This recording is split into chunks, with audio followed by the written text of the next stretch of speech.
Hey everyone, welcome to the Mass Retirees Weekly Roundup. Today is Friday, October 16th. I'm Sean Duhamel. Thank you so much for joining with us and tuning in again this week. I've got a lot of news to report for you, so let's just jump right into it. First and foremost, I want to thank those of you who took the time this past Tuesday to participate in our telephone town hall event with State Treasurer Deb Goldberg. The Treasurer gave us over an hour of her time. I hope that you found the meeting interesting and informative and engaging. We certainly did. And I hope that the sincerity came through in Deb's voice, that there is no bigger supporter of our association than Deb Goldberg. She deeply cares about you. She deeply cares about the issues that impact all of you. And right now, given all that we're facing, we are so fortunate to have Deb Goldberg serving in the office of State Treasurer and being there to support and defend your benefits as a public retiree.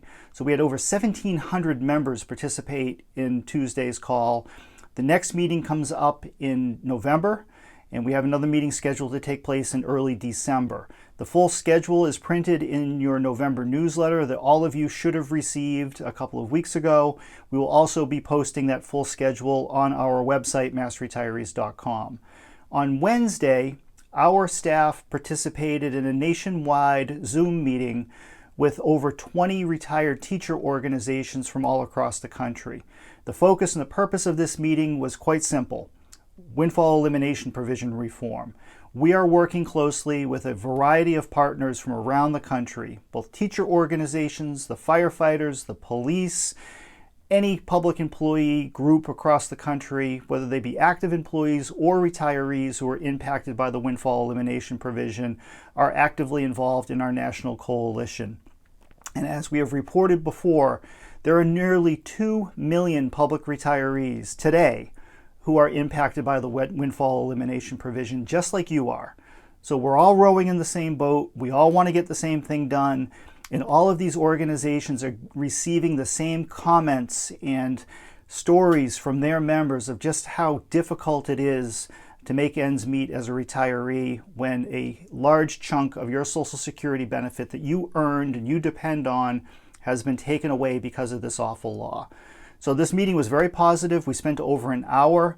Myself and Tim Lee, our friend from the Texas Retired Teachers Association, Tim and I updated the full coalition in terms of our activities, both here in Massachusetts and down in Texas, of working directly with Congressman Richard Neal from here in Massachusetts, and Tim working directly with Congressman Kevin Brady from Texas. Neal and Brady are the ranking Democrat and Republican on the House Ways and Means Committee.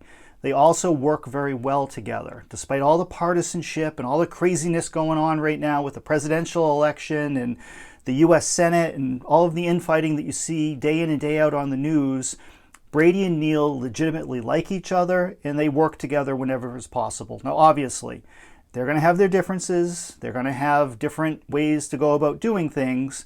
But more often than not, you'll see the two of them coming together and compromising to get things done. And that's what this is all about.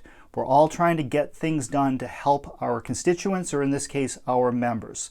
So in addition to updating the coalition on where things stand, we also took steps to plan out our activities as a coalition over the coming weeks and few months through the end of this year. Our goal is to pass reform of the WEP law this year in 2020, if at all possible.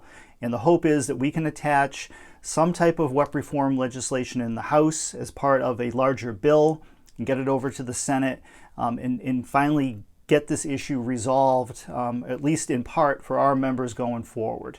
And we're going to do every single thing we possibly can, both here in Massachusetts and nationally, to get this done on your behalf. Now, the meeting was very positive. Every single organization that was involved in that call wants to get something done for their members. They're being pressured by their members, just like we're pressured by you. And I appreciate your comments and your support and your aggravation. I know how much anger is behind this because the resolution to this problem is just so long overdue. But I want to thank you for doing your part, making the phone calls, sending the emails, sending the letters, going to meetings with your congressman to insist that they do something about this. And we'll be reaching out in the coming weeks. Once November 3rd comes and goes and the attention returns back to policy and the end of the year activity, we will be reaching out to you, our members, with some hope of things that you can do to help us get this over the finish line. So that was Wednesday. Then the big news came on later on Wednesday and into Thursday that the Social Security COLA, the cost of living adjustment, will be 1.3% for 2021. Now, of course, we always wish it would be higher than 1.3%. The problem is the COLA is based on the Consumer Price Index, the CPI. The CPI for the fiscal year that just ended at the end of September is 1.3%. So that's what the COLA is going to be for the coming year. And we will provide further details of exactly how this is calculated, how we wish it would be calculated using a different formula. That information is on our website right now, massretirees.com. The link for that article is contained in the email blast that you will have received along with this video today. And you can see it on massretirees.com, and we will be reporting on it in the January edition of The Voice, which is our newsletter. Now, in addition to the big news on the COLA, we have also reported on an unknown at the time provision that was contained in the federal budget extension that was recently signed into law by President Trump and passed by the House and the Senate in a bipartisan fashion at the end of September. That continuing resolution contained language that originated in the House, and Congressman Neal had a strong hand in creating this language, but it was a bipartisan effort to put a cap in place for Medicare Part B premiums heading into 2021. There is a large fear for both the Medicare administration as well as in Congress that we might see a spike in Medicare Part B premiums next year. And that's largely due to a lot of the things going on with COVID-19 and medical inflation and utilization. Things are kind of all over the place right now. There's also been some changes in the way that the Medicare Trust Fund has been used in recent years by the president. So all of these things factored together would have created a situation where some retirees may have seen a monthly increase in Part B premiums by as high as $50 a month, which is a lot of money to suddenly have to come up with come January. So Congress has stepped in. They've frozen that increase at 25% of whatever the inflationary measure happens to be. So it would be 25% of $50 hypothetically. Again, information on this issue is contained on our website right now, massretirees.com. That link is in the email. It will also be included in the January newsletter. And then finally, let's save the best news for last. I want to thank Governor Charlie Baker for stepping up and doing the right thing on behalf of our members and including the 3% COLA for state and teacher retirees in his revised budget that was filed this Wednesday. The 3% COLA is in the budget. It is retroactive to July 1st of this year. And if the legislature passes the budget with the COLA language intact, which we believe that they will, nothing's ever guaranteed, but we believe that the legislature will act affirmatively in passing the COLA, and that will most likely take place sometime in November, and it would be retroactive to July 1st. This will give state and teacher retirees the same COLA benefit that all municipal retirees, or virtually all municipal retirees, received this past July.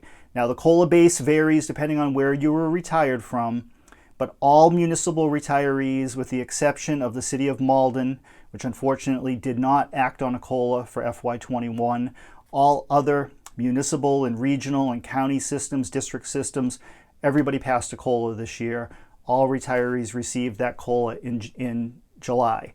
So again, thank you, Governor Baker, for doing your part on behalf of the COLA. In addition, Governor Baker has proposed to fully fund the Commonwealth's responsibility toward funding pensions for the coming year. Every year, the state, through the budget process, appropriates several $1 billion to fund the state and teacher retirement system, as well as some local COLA responsibilities from years past.